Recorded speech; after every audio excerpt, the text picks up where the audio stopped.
रोज तक नहीं आई। यह बड़ी आश्चर्यजनक घटना घटित हुई कि जिस वज्र ने महाबली वृत्तासुर का शरीर टुकड़े टुकड़े कर डाला था, नमूची के गले की त्वचा ने उसका तिरस्कार कर दिया। जब वज्र नपुची का कुछ ना बिगाड़ सका, तब इंद्र उससे डर गए। वे सोचने लगे कि दैवी योग से संसार भर को संशय में डालने वाली यह कैसी घटना हो गई।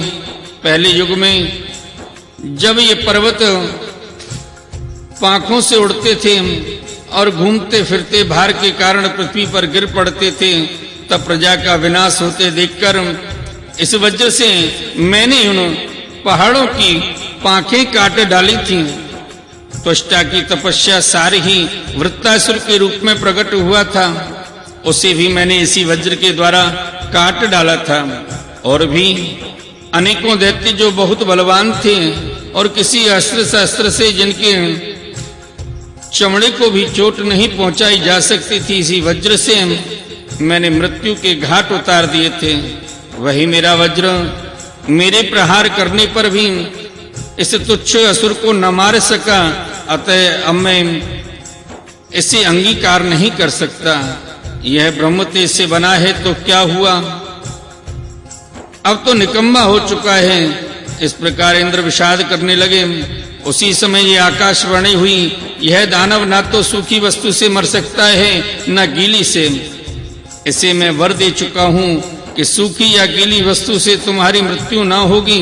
इसलिए इंद्र, इस शत्रु को मारने के लिए अब तुम कोई दूसरा उपाय सोचो। उस आकाशवाणी को सुनकर देवराज इंद्र बड़ी एकाग्रता से विचार करने लगे।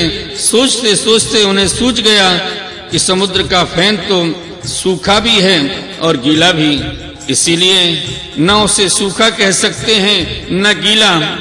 अतः इंद्र ने उसे न सूखे और न गीले समुद्र फेन से नमूची का सिर काट डाला। उस समय बड़े बड़े ऋषि मुनि भगवान इंद्र पर पुष्पों की वर्षा और उनकी स्तुति करने लगे। गंधर्व शिरोमणि विश्वावसु तथा परावसु गान करने लगे।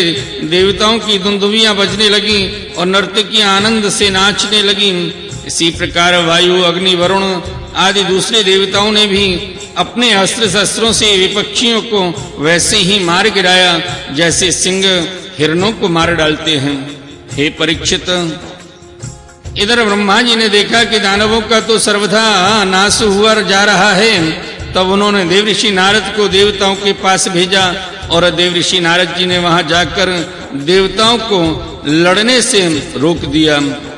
देवऋषि नारद जी ने कहा, देवताओं, भगवान की भुजाओं की छत्र छाया में रहकर आप लोगों ने अमृत प्राप्त कर लिया है और श्री लक्ष्मी जी ने भी अपनी कृपा कोर से आपकी अभिवृद्धि की है। इसीलिए आप लोग अब लड़ाई बंद कर दें। श्री सुखदेव जी कहते हैं, देवताओं ने देवऋषि नारद की बात मानकर अपने क्रोध के वेग को शांत किया और फिर से सब के सब अपने लोक स्वर्ग लोक चले गए। उस समय देवताओं के अनुचर उनके यशगान का वर्णन कर रहे थे। युद्ध में बचे हुए दैत्यों ने देवऋषि नारद की सम्मति से वज्र की चोट से मरे हुए बलि को लेकर अस्ताचल की यात्रा की। वहां शुक्राचार्य जी ने अपनी संजीवनी विद्या से उन असुरों को जीवित कर दिया जिनके गर्दन आदि अंग कटे थे, बच रहे थे। शुक्राचार्य जी के स्पर्श करते ही बलि की इंद्रियों में चेतना और मन में स्मरण शक्ति आ गई। बलि यह बात समझते थे कि संसार में जीवन मृत्यु, जय पराजय आदि उलटफेर होते ही रहते हैं, इसलिए पराजित होने पर भी उन्हें किसी प्रकार का खेद नहीं हुआ। श्री हरि बोले श्रीमद्भागवत महापुराण की जय। आइए भक्त वृंदो, श्रीमद्भागवत महापुराण में अष्टम स्कंद के 12वें अध्याय मोहिनी रूप को देखकर भूत भावन भोलेनाथ जी का मोहित होना प्रसंग श्रवण करें। श्री सुखदेव जी कहते हैं, परीक्षित, जब भगवान शंकर ने यह सुना कि श्री हरि ने स्त्री का रूप धारण करके असुरों को मोहित कर लिया है और देवताओं को अमृत पिला दिया, तब वे सती देवी के साथ बैल पर सवार हो समस्त भूत गणों को लेकर वहां गए जहां भगवान मधुसूदन निवास करते हैं। भगवान श्री हरि ने बड़े प्रेम से गौरी शंकर भगवान का स्वागत सत्कार किया। वे भी सुख से बैठकर भगवान का सम्मान करके मुस्कुराते हुए बोले। श्री महादेव जी ने कहा, समस्त देवों के आराध्य देव आप विश्वव्यापी जगदीश्वर एवं जगत स्वरूप हैं। समस्त चराचर पदार्थों के मूल कारण ईश्वर और आत्मा भी आप ही हैं। इस जगत के आदि अंत और मध्य आपसे ही होते हैं, परंतु आप आदि मध्य और अंत से रहित हैं। आपके अविनाशी स्वरूप में दृष्टा दृश्य भोक्ता और भोग्य का भेदभाव नहीं है। वास्तव में आप सत्य चिन्मात्र ब्रह्म ही हैं। कल्याणकारी महात्मा लोग इस लोक और परलोक दोनों की आसक्ति एवं समस्त कामनाओं का परित्याग करके आपके चरण कमलों की ही आराधना करते हैं। आप अमृत स्वरूप समस्त प्राकृत गुणों से रहित शोक की छाया से भी दूर स्वयं परम पूर्ण ब्रह्म हैं। आप केवल आनंद स्वरूप हैं। आप निर्विकार हैं। आपसे भिन्न कुछ नहीं है, परंतु आप सबसे भिन्न हैं। आप विश्व की उत्पत्ति, स्थिति और प्रलय के परम कारण हैं। आप समस्त जीवों के शुभाशुभ कर्म का फल देने वाले स्वामी हैं, परंतु यह बात भी जीवों की अपेक्षा से ही कही जाती है। वास्तव में आप सबकी अपेक्षा से रहित अनपेक्ष हैं। हे स्वामिनी, कार्य और कारण, द्वैत और अद्वैत जो कुछ है वह सब एकमात्र आप ही हैं। ठीक वैसे ही जैसे आभूषणों के रूप में स्थित स्वर्ण और मूल स्वर्ण में कोई अंतर नहीं है, दोनों एक ही वस्तु हैं। लोगों ने आपके वास्तविक स्वरूप को न जानने के कारण आप में नाना प्रकार के भेदभाव और विकल्पों की कल्पना कर रखी है। यही कारण है कि आप में किसी प्रकार की उपाधि न होने पर भी गुणों को लेकर भेद की प्रतीति होती है। हे प्रभु, कोई आपको ब्रह्म समझते हैं तो दूसरे आपको धर्म कहकर वर्णन करते हैं। इसी प्रकार कोई आपको प्रकृति और पुरुष से परे परमेश्वर मानते हैं तो कोई विमला, उत्कीर्षणी, ज्ञान क्रिया, योगा, प्रहरी, सत्य, ईशान और अनुग्रह, इन 9 शक्तियों से युक्त परम पुरुष तथा दूसरे क्लेश कर्म आदि के बंधन से रहित पूर्वजनों के भी पूर्वज अविनाशी पुरुष विशेष के रूप में मानते हैं। हे प्रभु, मैं ब्रह्म और मरीच आदि ऋषि जो सत्य गुण की सृष्टि के अंतर्गत हैं, जब आपकी बनाई हुई सृष्टि का भी रहस्य नहीं जान पाते तब आपको तो जान ही कैसे सकते हैं।